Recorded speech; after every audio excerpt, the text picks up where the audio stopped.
20h sur la télévision Futur Média. Bonsoir à toutes et à tous. Bienvenue à cette édition. Les titres, c'est tout de suite.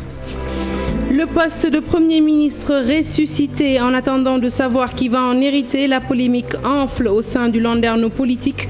Aveu d'échec ou pas du chef de l'État, cette décision vient bouleverser l'ordre institutionnel établi. Elle vient surtout hypothéquer les enjeux des prochaines élections locales. Selon Gouda Boup, enseignant, chercheur en droit public, vous l'entendrez dans cette édition. Ce 25 novembre célèbre la journée contre l'élimination des violences à l'égard des femmes. À Dakar, Sédhiou, Diourbel, des campagnes de sensibilisation contre les viols, les mariages forcés, les mariages précoces. C'est aussi le jour choisi par Jamra pour déposer sa plainte contre Amina Badiane, présidente du comité Miss Sénégal. La résurgence de la rubéole et de la rougeole fait bouger le ministère de la Santé et de l'Action sociale. 3 jours de vaccination ciblée à l'intention des enfants de 9 mois à 5 ans sur le territoire national pour marquer la riposte. Démarrage officiel de la campagne de commercialisation de l'arachide. Plus de 120 points de collecte installés et près de 50 opérateurs agréés. Votre rubrique littéraire, Les Bonnes Feuilles de la rédaction, s'intéresse aux initiatives prises par les différents régimes pour vaincre l'indocilité des jeunes au Sénégal. L'État et les jeunes au Sénégal de 1940 à 1980 est signé El Hadj Amadou Bandiaye, découverte avant la fin de cette édition. Voilà pour les titres, le développement dans un court instant.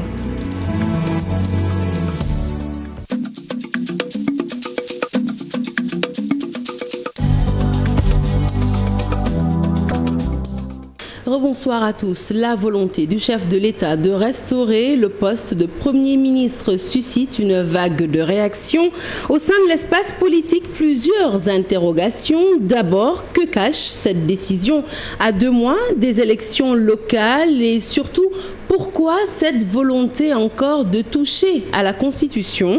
Des acteurs politiques et de l'éducation se prononcent dans ce dossier. Il est signé Alassane Diafaraba. La première chose que Déthié Fall déplore et dénonce, c'est ce qu'il qualifie de manque de respect de nos institutions de la part du chef de l'État.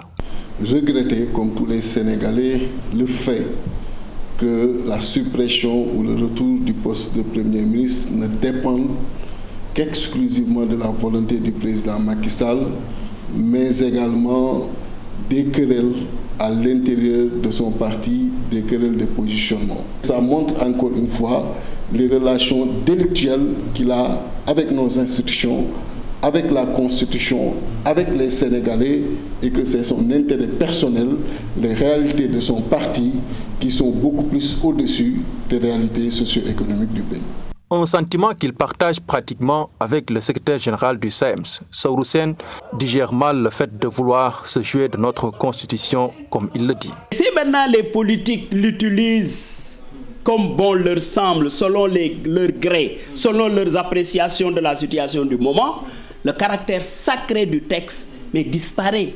C'est la raison pour laquelle je crois que les historiens, les politologues connaissent un peu la rigueur constitutionnelle au niveau des États-Unis, par exemple. Mais cette décision se justifie, le fait de vouloir restaurer le poste de Premier ministre. Je pense que toucher la Constitution est un fait, mais le toucher positivement est un autre fait. Moi, depuis le mois de mars, et même avant, j'avais demandé et j'avais écrit au président de la République pour lui demander de ramener le poste de Premier ministre. Parce que j'étais convaincu que s'il y avait un Premier ministre lors des événements du mois de mars, les choses allaient se passer autrement. Et tous les Sénégalais doivent comprendre que c'est le moment de la relance. C'est véritablement lorsque le Premier ministre va être en place que les éléments essentiels de la gouvernance seront mis en place dans la perspective de notre projet de 2022, le PAP 2. Que prépare le président Macky Sall à travers cette décision à quelques 2 mois des locales et 8 mois des élections législatives? Une interrogation du président du Parti républicain pour le progrès. Tout le monde sait que dans la disposition actuelle, il lui est impossible de dissoudre l'Assemblée nationale, alors qu'il est minoritaire à Dakar, minoritaire à l'intérieur du pays. Que prépare-t-il dans ce sens-là? C'est pourquoi il faudrait toujours aller au-delà du premier degré en termes de réflexion, mais voir ce qu'il prévoit. Non, vous savez, il n'y a aucun calcul politique. D'ailleurs, beaucoup pensaient que justement ce poste de Premier ministre a été supprimé pour des raisons politiques et politiciennes. Alors que la preuve est là. C'est-à-dire que c'était dans un contexte économique et social bien déterminé. Pour le secrétaire général du SAEMS, le temps les a donné raison. Ils avaient marqué leur opposition à la décision de supprimer le poste de Premier ministre.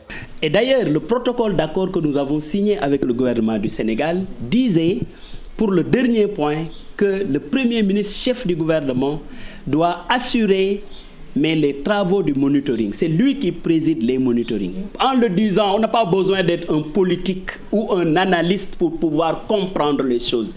Après adoption par le Conseil des ministres, le projet de loi portant révision de la Constitution sera soumis en procédure d'urgence aux députés. La restauration du poste de Premier ministre, un aveu d'échec pour le président de la République selon Ngouda Mboup. Pour l'enseignant-chercheur en droit public, le retour d'un chef du gouvernement hypothèque les enjeux des prochaines élections locales, en plus de relancer le débat autour des législatives de 2022, notamment avec une possible cohabitation en cas de victoire de l'opposition. Nous écoutons Ngouda Mboup. Il était l'invité d'Info Matin. Il est interrogé par Chérif Dia. Et puis même d'amertume. Pourquoi? Parce qu'en réalité, on a supprimé ce poste de Premier ministre pourtant qui fait partie de notre patrimoine constitutionnel. Parce que le mot primature a été créé par le président Senghor. Le poste de Premier ministre a été supprimé par le président Senghor et qu'il a ramené à travers un réquisitoire très sévère. Le poste de Premier ministre a été supprimé par le président de la République qui l'a ramené par la suite en 91. Et aujourd'hui aussi, le président Macky Sall qui l'avait supprimé, il l'a ramené. Cela signifie tout simplement qu'en réalité, le poste demeure important et que donc cette suppression, c'était une erreur. Et c'était une erreur donc à ne plus commettre dans l'avenir. Les élections donc se suivent, se chevauchent et que donc on est en pleine ébullition pour les élections locales. Et que moi donc avec cette réforme, je vois que donc on tue les enjeux ou bien on essaie de tuer les enjeux des élections locales. Et maintenant donc ça remet en selle les élections législatives aussi qui auront de nouveaux enjeux. Parce que si l'opposition gagne par exemple les élections législatives, elle pourrait bel et bien imposer donc la cohabitation. Mais au-delà de ça aussi, dans 1 an et demi aussi, on sera en pré-campagne pour la présidente de la République. Et du coup aussi on peut penser aussi donc qu'ils cherchent donc un dauphin pour le remplacer, ou bien le président de la République est en train aussi de voir donc quel est le système donc sur lequel il pourrait donc se baser pour préparer donc les échéances de 2024. Et en attendant l'adoption de ce projet de loi en urgence pour la réhabilitation du poste de Premier ministre, petit rappel historique ce soir. Il revient, ce rappel, sur le nombre de patrons de gouvernement que le Sénégal a connu des indépendances à nos jours. De 1960 à 2021, combien de premiers ministres ont été nommés et surtout, qui sont-ils? Élément de réponse dans ce récit, il est signé Marcel Farba Maroun. Le président Macky Sall souhaite rétablir le poste de Premier ministre, ce qui conduirait à la 16e nomination à la tête de la primature depuis l'indépendance, si bien sûr l'Assemblée nationale adopte le projet de loi décidé hier en Conseil des ministres. Ce poste a été occupé pour la première fois en 1960 sous l'appellation président du Conseil incarné par Mamadou Dia. À l'époque où le Sénégal était sous régime parlementaire, les relations entre les deux hommes forts, Léopold Sédar Senghor et Mamadou Dia, se froissent. Conséquence, le poste est supprimé et le Sénégal adopte un régime semi-présidentiel avant l'instauration de la fonction de Premier ministre qu'occupe Abdou Diouf de 1970 à 1980. Habib Thiam, devenu chef du gouvernement de 1981 à 1983, est succédé par Moustapha Niasse qui ne fera que quelques semaines, soit du 3 au 29 avril 1983, avant une nouvelle suppression du poste de Premier ministre. Il faut attendre avril 1991 pour revoir Habib Thiam à la primature. Il sera remplacé en juillet 1998 par Mamadou Lamine Loum, dernier Premier ministre du régime socialiste. Après l'alternance, Moustapha Niasse est nommé Premier ministre le 5 avril 2000. À peine un an plus tard, Mame Madior Boye devient la première femme Premier ministre de l'histoire du Sénégal. Puis viendront Idrissa Seck de novembre 2002 à avril 2004, Macky Sall d'avril 2004 à juin 2007, Cheikh Hadjibou Soumaré de juin 2007 à avril 2009 et Souleymane Ndéné Ndiaye d'avril 2009 à avril 2012. Sous Macky Sall, Abdoul Mbaye d'avril 2012 à septembre 2013, Aminata Touré de septembre 2013 à juillet 2014 et Mohamed Boun Abdallah Dionne de juillet 2014 à mai 2019 sont jusqu'ici les 3 chefs du gouvernement nommés après la 2e alternance du Sénégal. L'Assemblée nationale a voté cet après-midi le projet de loi portant modification du Code général des collectivités territoriales et l'adoption s'est faite en présence du ministre Oumar Gueye. Grogne dans les rangs de Pastef Ziguinchor. Ça se passe à Kandialang, qui est le plus grand quartier, on va dire, de la commune. Sur place, des militants dénoncent l'investiture de plusieurs membres d'une même famille au détriment des responsables de première heure du parti. Et nous écoutons à ce propos Souleymane Mané. Il est au micro de Boubacar Diassi. Kandialang est lésé. On estime qu'on est lésé. Donc on est lésé parce qu'aujourd'hui, quand on parle de Pastef Kandialang, tout le monde connaît ses leaders. Et je pense qu'on devait être associé, n'est-ce pas, dans le processus d'investiture. Donc ça veut dire qu'on nous a toujours transformés en porteurs de valises, chose que nous allons refuser cette fois-ci pour porter à l'attention des patriotes de Ziguinchor, de Casamance, du Sénégal, de la diaspora, que nous n'accepterons plus parce qu'on a un électorat fort. Et on a le droit de représentativité dans les instances de décision. Nous prônons pour la bonne gouvernance, la transparence surtout.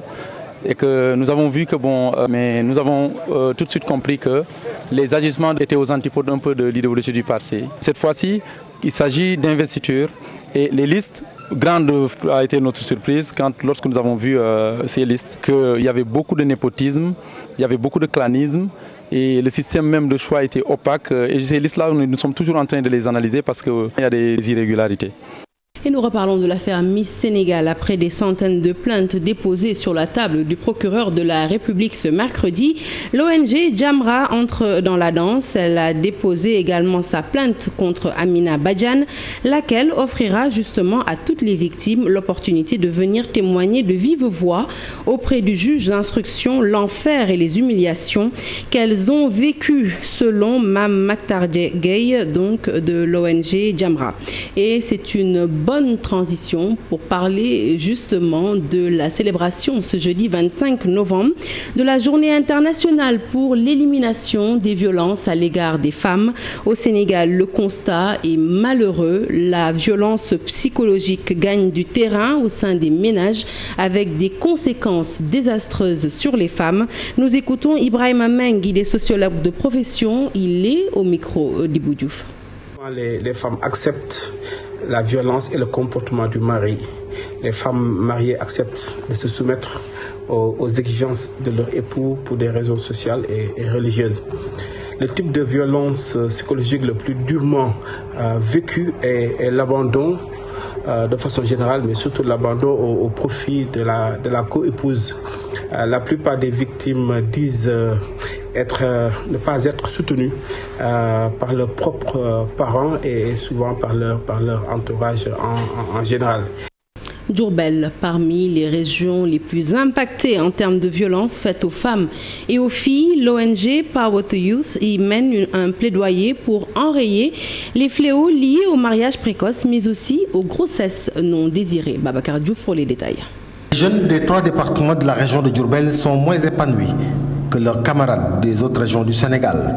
Pire, ils subissent toute forme de violence. Diourbel incluant Bambey, Diourbel et Mbacké, nous avons remarqué que les problèmes de mariage d'enfants, grossesse précoce et violences faites aux femmes et aux filles sont les problématiques les plus réelles.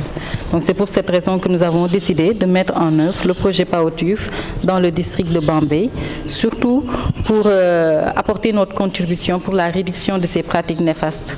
Dans le cadre du projet Power to Youth, quand on parle de pratiques néfastes, il s'agit des mutilations génitales féminines, des mariages d'enfants, les grossesses précoces ou non désirées, les violences qui sont faites aux femmes et aux filles. Les pères éducateurs du département de Bambey s'engagent à lutter contre le phénomène. Nous allons établir une feuille de route pour pouvoir faire le suivi des activités que nous avons eu à faire pour voir leur impact dans ce projet. Et nous allons faire cela en collaboration avec les élus des collectivités territoriales. Nous avons tenu ce mercredi un atelier de partage et de sensibilisation avec les élus locaux sur la prise en compte des services de santé adaptés aux besoins des jeunes, adolescents, dans les plans opérationnels des collectivités territoriales. Et idem à Sédhiou, c'est une grosse caravane de sensibilisation qui a été mise sur pied par les femmes leaders pour dire non au viol, au mariage forcé, au mariage précoce, mais aussi à toute forme de violence à l'égard des femmes. Nous écoutons Sira Traoré Diop, elle est porte-parole de ces femmes leaders. Elle est au micro de Bakary Konté. Le combat a commencé depuis très longtemps et aujourd'hui, cette caravane montre qu'on a travaillé durement pour regrouper toutes ces femmes ressources qui sont venues dans tous les coins reculés de la région de Sédhiou. Ce sont des femmes leaders d'opinion, des femmes leaders, présidents d'organisations qui sont là, qui disent non aux violences. Et chaque femme ressource dans ta localité, tu es porteur de voix et tu es médiateur pour que ces violences n'existent plus. On sait qu'on est en milieu mandingue, c'est un peu difficile, mais avec tout ce qu'on a appris avec l'ONG COSPE, le projet Être Femme, vraiment les femmes sont en train d'abattre un travail colossal pour que toutes ces formes de violence quittent notre région. Par exemple, dans le Pakao, on travaille sur l'excision. Dans les autres régions, dans le Boudjé, on travaille sur les accouchements à domicile. Dans Sédhiou, on travaille sur les viols. Donc, dans chaque localité, il y a des violences qui sont plus accrues, dont les femmes ressources sont en train de faire un combat colossal dans les causeries, dans les visites à domicile, chez les autorités, les chefs religieux et coutumiers. Oui, elles vont pouvoir dénoncer parce que comme vous les voyez, elles sont déterminées. Depuis hier, on est là ensemble, en train de causer, en train de voir quelles sont les solutions à prendre pour que plus jamais de violence dans notre région. C'est ça qui a motivé cette caravane et cette remise de mémorandum à monsieur le gouverneur de la région de Sédhiou, dont on remercie au passage, qui a dit des mots qui touchent vraiment. C'est l'union, la solidarité de tout un chacun, hommes comme femmes, pour lutter contre les violences et surtout la dénonciation qu'il n'y ait pas de mise dans notre région. Et bien sûr, nous ne pouvons parler de violences faites aux femmes ce soir sans saluer cette vaste campagne de sensibilisation initiée par UN Women pour mettre fin à ce fléau. L'événement est international, il débute ce 25 novembre, il prendra fin le 10 décembre prochain. Au total, 16 jours d'activisme contre la violence basée sur le genre. Le thème de cette année, Oranger le monde, mettre fin dès maintenant à la violence à l'égard des femmes. Au Sénégal, les enquêtes montrent que 24% des femmes de 15 à 49 ans sont excisées avant 15 ans. Un tiers des filles est mariée avant 15 ans avec des zones de forte prévalence atteignant 60% dans des régions comme Kolda, Matam ou encore Tambacounda. Selon la directrice d'ONU Femmes, ces 16 jours d'activisme sont un moment de mobilisation pour alerter davantage, même si le travail se fait au quotidien pour changer les normes sociales. Parlons santé à présent. Alors qu'on les pensait définitivement enrayées et vaincues, la rubéole et la rougeole refont surface avec des cas signalés à Dakar, mais aussi à l'intérieur du pays. Le ministère de la Santé et de l'Action sociale organise la riposte. Une campagne sélective de vaccination contre ces deux maladies est ainsi prévue du 25 au 28 novembre prochain. Les enfants de 9 mois à 5 ans sont les principales cibles. Fatimata Touré à Lundiagne. 3 jours durant, sur toute l'étendue du territoire national, la campagne sélective de vaccination contre la rubéole et la rougeole est lancée. Des journées de vaccination au profit de cibles spécifiques. C'est une campagne qui vise tous les enfants âgés de 9 mois à 5 ans qui ne sont pas vaccinés ou incomplètement vaccinés, donc qui n'ont pas reçu leur dose de vaccin contre la rougeole et la rubéole convenablement, de manière adéquate. Ceci dans le but d'éviter certaines épidémies comme la rougeole qui peut exister, mais également d'autres phénomènes, notamment certaines malformations qui peuvent survenir. Pour atteindre l'objectif visé, le recensement va se poursuivre. Ils ont effectué un premier recensement, mais ils continueront également à recenser pour savoir quels sont les enfants qui ne sont pas atteints. Parce qu'encore une fois, c'est important de vacciner les enfants qui sont atteints, mais surtout de rechercher ceux qui ne sont pas atteints. C'est ça la difficulté de cette campagne d'ailleurs. C'est de recenser d'abord, et ils ont recensé un nombre important d'enfants qui doivent être atteints à au moins 95%, sinon plus, pour obtenir l'objectif qui est souhaité. Selon le sous-préfet de Dakar Plateau, la réussite de cette présente campagne passera nécessairement par une synergie d'action. Il appartient maintenant aux parents, n'est-ce pas, surtout à nos mamans, à nos sœurs, de prendre toutes les dispositions pour effectivement faciliter le travail au personnel de la santé. Parce qu'actuellement nous savons que la plupart du temps nous sommes toujours en tout cas préoccupés par la recherche effrénée de la dépense quotidienne, mais il faudrait aussi qu'on sache que cette dépense quotidienne est destinée aux enfants pour qui, n'est-ce pas, souvent nous sommes toujours interpellés. Donc les vacciner, c'est prévenir leur santé. La campagne débute officiellement ce jeudi et se termine le 28 novembre prochain. Les parents sont invités à amener leurs enfants âgés de 9 ans à 5 ans dans les structures sanitaires. Et la santé des adultes, on en parle également ce soir dans ce journal dans la commune de Thiénaba, plus précisément à Bangadj-Samb. Difficile, pour ne pas dire presque impossible, d'évacuer des malades tant l'état des routes est défectueux. Pourtant, un projet avait été lancé pour y remédier, mais ce dernier, semble-t-il, s'est arrêté à Fanden, aux grandes dames des populations de Bangadj, mais aussi de Toubatou. Le reportage dans la zone, Cheikh Anta Diop, Seylatir. Bangadj-Samb, ce village situé à 3 km de Fanden est confronté à un problème d'accès. Les populations sont durement affectées par l'état de la route. L'évacuation des malades pose problème. Cela plonge Bangadj dans une situation intenable. Depuis 1960, les villageois avaient élagué cette route-là de Bangadj jusqu'à Thiès. Alors depuis cette date, l'État n'a pas réagi. Pendant l'hivernage et même pendant la saison sèche, les populations rencontrent d'énormes difficultés pour se rendre à Thiès. Pendant l'hivernage, même avec l'évacuation des malades, ces difficultés perdurent. Ces habitants de Bangadj déplorent le fait que la route construite par les autorités s'arrête à la sortie de Fanden, à moins de 3 km de Bangadj. Avec l'avènement de Macky Sall, Augustin Tine, qui est ministre et maire de Fanden, a pris l'initiative de goudronner cette route-là de Thiès jusqu'à Fanden. La route s'arrête à Fanden. Il restait 3 km pour que cette route arrive à Bangadj. Toutefois, les habitants ont pris leur destin en main. Ils cherchent à mobiliser des ressources par tous les moyens pour réhabiliter l'axe Fanden-Bangadj. Nous qui sommes à Bangadj, nous sommes en train de faire des cotisations et nous allons demander encore l'appui à tout le monde. Cette initiative n'est pas l'initiative des politiciens.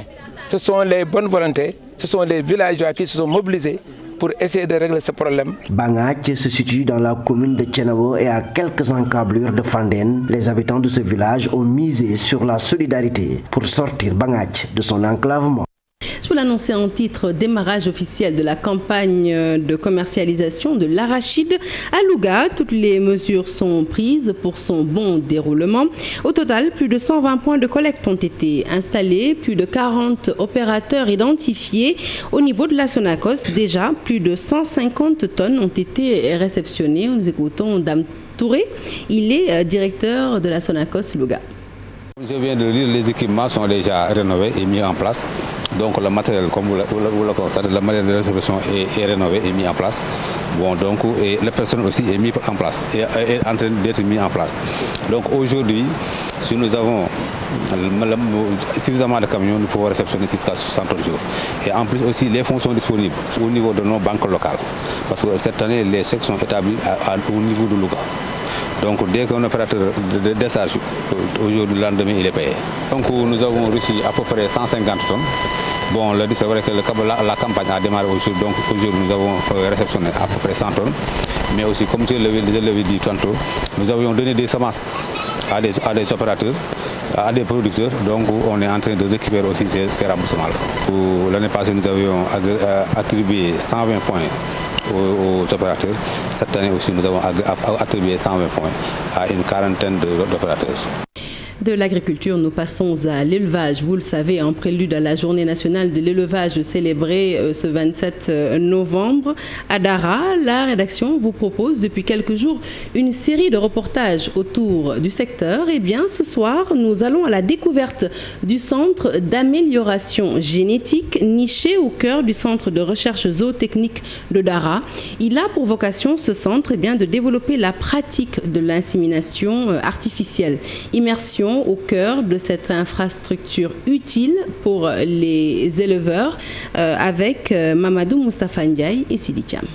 Dans le cadre de la réduction de l'importation du lait et ses produits dérivés dont la facture était devenue très salée, L'État du Sénégal a créé un centre national d'amélioration génétique au CRZ de Dara Djolof. La mission en fait qu'on lui a assignée, c'est une mission d'opérationnalisation de la politique d'amélioration génétique du ministère. Et dans le cadre de l'opérationnalisation de cette politique, donc la vulgarisation en fait, des biotechnologies de la reproduction, particulièrement l'insémination artificielle. Et aujourd'hui, on a des métis sur le terrain qui peuvent produire à hauteur de 15-20 litres de lait par jour. Depuis la création de ce centre, plusieurs éleveurs bénéficient de l'insémination artificielle assurée par une équipe de techniciens qualifiés. Et comme vous le savez, l'insémination, c'est un outil de reproduction qui consiste à placer dans les voies génitales de la femelle les semences en fait, du mâle, donc sans la présence du mâle. Et donc c'est la spécialité de ce centre qui héberge en son sein un laboratoire de production de semences bovines congelées que vous avez visité. Et donc une fois que la semence est produite, sa mise en place au niveau des voies génitales de la femelle sur le terrain se fait par le biais de l'insémination artificielle. Et donc ce centre intervient dans toutes les régions du Sénégal. Le Centre national d'amélioration génétique accompagne éleveurs et producteurs à maîtriser les techniques de la transformation laitière. Celle-ci constitue aussi un moyen de lutte contre la réduction du chômage et de la pauvreté. Il y a un programme d'accompagnement aussi qui est fait en direction des éleveurs, qui consiste à les accompagner dans les techniques de valorisation du lait. Parce que vous savez, en fait, une chose est de produire le lait, mais une autre chose en fait est d'arriver à le transformer, pouvoir en fait leur permettre de produire du lait caillé, de produire du yaourt, de produire du fromage, de produire de l'huile de beurre, du beurre, etc. Et donc aujourd'hui, véritablement, il y a des jeunes, il y a des femmes véritablement qui ont un emploi, et on peut le dire ainsi, un emploi en fait centré sur la production et sur la transformation du. Installé au CRZ de Dara, le Centre national d'amélioration génétique reçoit aussi des étudiants venant de différentes facultés du Sénégal. Comme tous les jeudis, votre rubrique hebdomadaire littéraire Les Bonnes Feuilles de la rédaction. Aujourd'hui, on s'intéresse à l'ouvrage d'El Hadj Amadou Ba Ndiaye intitulé L'État et les jeunes au Sénégal de 1940 à 1980, des politiques publiques à l'épreuve du changement. Ce livre reconstitue et analyse les initiatives prises par les différents régimes dans le but de vaincre ce qu'on peut considérer comme étant une indocilité des jeunes au Sénégal et combattre le mal-être de cette frange de la population. Les notes de lecture sont toujours signées Ibou Diouf. Et les jeunes au Sénégal, 1940-1980, cet ouvrage qui permet à l'auteur d'évoquer ce qu'il appelle le mal-être de la jeunesse et les principales causes. Mais sur la base du mal-être de la jeunesse, qui se traduit par les phénomènes Barça ou Barsaq, bon, partout dans le monde, printemps arabe, mouvement Wall Street, Occupy Wall Street, mouvement Indignados, entre autres. Les jeunes n'ont jamais cessé de s'engager depuis la période de Vichy. Les aspirations sont les mêmes, mais les déclinaisons diffèrent d'une période à une autre. Des textes qui reconstituent et analysent les initiatives prises par les différents régimes à travers ce travail universitaire. Ce texte comporte 3 parties, subdivisées en chaque partie 2 chapitres, qui nous fait en total 6 chapitres. Voilà, qui traite la partie ou l'époque coloniale entre 1940 et 1958. Ça a pris 4 ans de recherche. Ok. Maintenant, il fallait transformer ça en ouvrage pour mettre ça, que ça soit accessible au grand public. Dans cet ouvrage, El Hadj Amadou Ba Ndiaye tente de répondre à cette question. Qu'est-ce qu'une politique de jeunesse réussie? Le message, c'est de dire, sur la base d'une analyse scientifique, réfléchie, documentée, que la politique de jeunesse ou les politiques de jeunesse initiées par les différents régimes ne peuvent pas prospérer tant qu'on ne déconstruit pas la perception politique qu'on a de la jeunesse. L'État et les jeunes au Sénégal, un travail de recherche qui a permis à l'auteur de proposer quelques pistes de solutions. On peut trouver des solutions et des débuts de solutions dans cet ouvrage. Ne serait-ce que comprendre la perception que les politiques ont de la jeunesse. Ce qui fausse la donne, et qui biaise et qui plombe les politiques de jeunesse malgré des milliards, malgré des gens. Tant qu'on ne change pas de perception, de paradigme, ça ne peut pas prospérer. Avec ses travaux, l'auteur estime qu'appréhender une politique de jeunesse oblige de faire un détour pour interroger la notion de jeunesse et les différentes solutions. Hors de chez nous, en Éthiopie, les rebelles à quelques encablures d'Addis Abeba, la capitale. L'ONU va évacuer d'ici à jeudi les familles de ses employés internationaux. La France appelle ses ressortissants à quitter sans délai le pays. Les combats se rapprochent de la capitale après plus d'une année de guerre entre forces gouvernementales et rebelles dans le nord. Le Premier ministre Abiy Ahmed promet de se rendre en personne sur le front. Du golf, une fois n'est pas coutume, dans l'actualité sportive pour parler de l'équipe nationale du Sénégal, prête pour remporter la première édition de la Sénégambie Golf Club. Ce sera du 26 au 27 novembre à Banjul. C'est l'avis du directeur national de golf du Sénégal, Demba Niassi, qui se dit satisfait de la préparation. Il salue par la même occasion cette initiative qui va créer, selon lui, l'émulation chez les golfeurs gambiens, mais aussi sénégalais. Ces propos sont recueillis par Cher Sadibou Diarra, Younous Diatta, qui ont fait le déplacement à Banjul. L'équipe qu'on a amenée ici en Gambie, oui, c'est une équipe qui est bien prête par rapport, pour s'affronter avec les Gambiens, parce qu'il y a eu des compétitions, il y a eu des sélections qui ont été faites à Dakar. Donc à l'issue de cette sélection, il y a eu 20 professionnels, 20 amateurs et 20 professionnels, 8 professionnels. La mission du Sénégal, c'est comme dans chaque compétition, c'est de remporter la coupe et de l'amener à la maison, montrer aux autorités et puis voilà, montrer aussi au ministère, montrer à tout le Sénégal. Là, on essaie de faire le maximum tout simplement pour qu'on essaie de développer cette compétition. Pour nous, c'est comme si aujourd'hui on disait...